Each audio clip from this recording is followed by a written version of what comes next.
Til máls tekur hv. 4. þingmaður Norðausturkjördæmis Steingrímur J. Sigfússon og beinir fyrirspurn sinni til hæstv. fjármála- og efnahagsráðherra. Herra forseti, ég hef nú gaman af því þegar málsvörn hæstv. fjármálaráðherra er orðin aðallega CFC-reglurnar sem voru sett í tíð ríkisstjórnar Vinstri grænna og Samfylkingar undir minni forystu í fjármálaráðuneytinu. Og CFC-reglurnar sem sömu flokkar og nú eru við völd vanræktu að leiða í lög árum saman fyrir hrun til stórkostlegs tjóns fyrir Ísland, hafandi þó það tilmæli frá skattyfirvöldum og stjórnskipaðri nefnd að gera svo.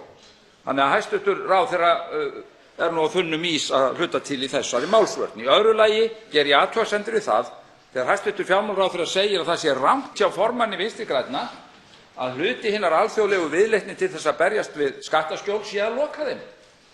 Vegna þess að í yfirlýsingu Norðurlandanna og í vinnu norrænu ráðherranefndarinnar stendur beinlínis að hluti baráttunnar snúi að því að draga úr skaðlegri skattasamkeppni. Skadelig skattekonkurrens heitir þau upp á dönsku. Og af hverju? Vegna þess að undirboðin eru líka vandamál, sérstaklega frá sjónarhóli landa eins og Norðurlandanna sem þurfa öflugt skattkerfi til að standa undir sínu velferðarkerfi. Og svo hefði nú hæstv. fjármálaráðherra getað staðið sig betur í því að klára þá vinnu sem var langt komin að leiða í lög reglur þunna eiginfjármögnun og það hefur hann fengið sérstök tilmæli frá efnahags- og viðskiptanefnd á þessu kjörtímabili en ekkert hefur gerst af hálfu hans í 3 ár. Spurningar mínar til hæstv. ráðherra snúa að því hvernig viðbrögð af okkar hálfu nú og í framhaldinu eru vænlegust til þess að lágmarka skaðann sem orðspor Íslands hefur hlotið á alþjóðavettvangi í boði þessarar ríkisstjórnar. Það hlýtur að vera viðfangsefnið að reyna að lágmarka skaðann bæði sjálfra okkar vegna og út á við. Í fyrsta lagi verður sett af stað á Íslandi viðamikil opinber rannsókn á þessu öllu eins og búið að ákveða í öðrum löndum. Í öðru lagi verður Panama sett á lista Íslands yfir lágskattasvæði eins og Frakkar hafa ákveðið að gera. Í þriðja lagi verður ríkisskattstjóri og skattrannsóknarstjóri þau embætti efld með fjármunum og mannafla til að takast á við þessi mál. Og í fjórða lagi verða málefni ráðherra og þingmanna og kjörinna fulltrúa, mögulega embættismanna, rannsökuð sérstaklega vegna trúnaðarbrotsins við almenning í landinu ef þeir eigi í hlut. Hæstv. fjármála- og efnahagsráðherra Bjarni Benediktsson tekur til máls. Herra forseti, það er nú rétt að blanda ekki saman of umræðunni skattasamkeppni og vandanum við lágskattasvæði sem eru nýtt í þeim tilgangi að fela eignir, tekjur og skattskyldan hagnað og svo framvegis.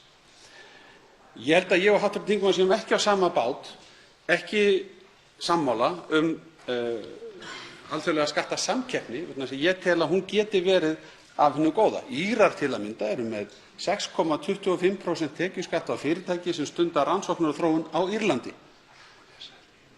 Ég held að átak Norðurlandanna snúi ekki að því að uppræta einhverja slíka hluti. Það er nú bara þetta sem ég vildi segja þennan þátt málsins.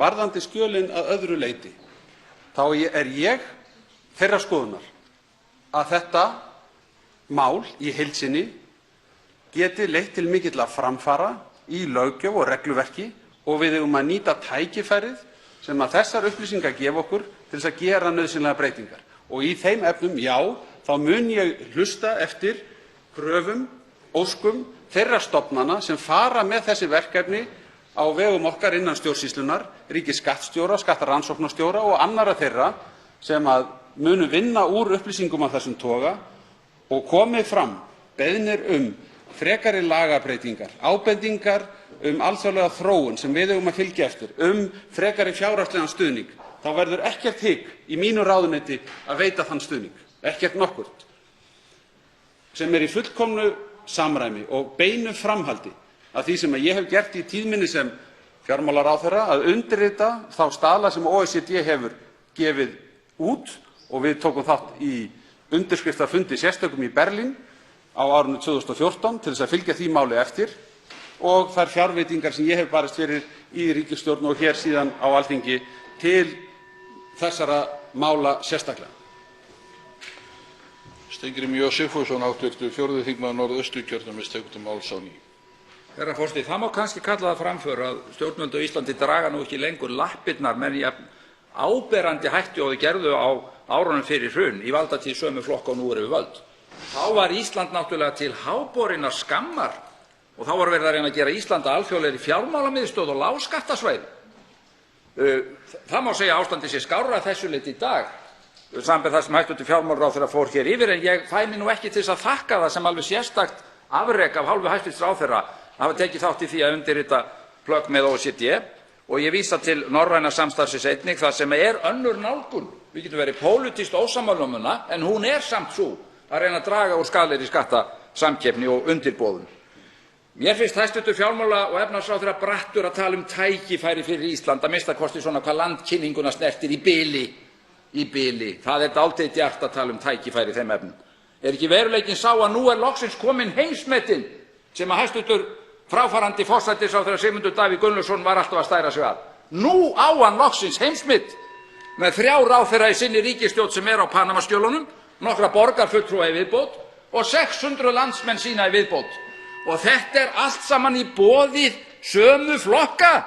Þetta á grundvelli hugmyndafræði og pólitíkur Sjálfstæðisflokksins og Framsóknarflokksins. Allt saman. Það fortíðin frá nýfrjálshyggjutímunum sem að elta þessa flokka uppi núna, en því miður það þjóðinni sem blæðir. Hæstv. fjármála- og efnahagsráðherra Bjarni Benediktsson tekur til máls á ný.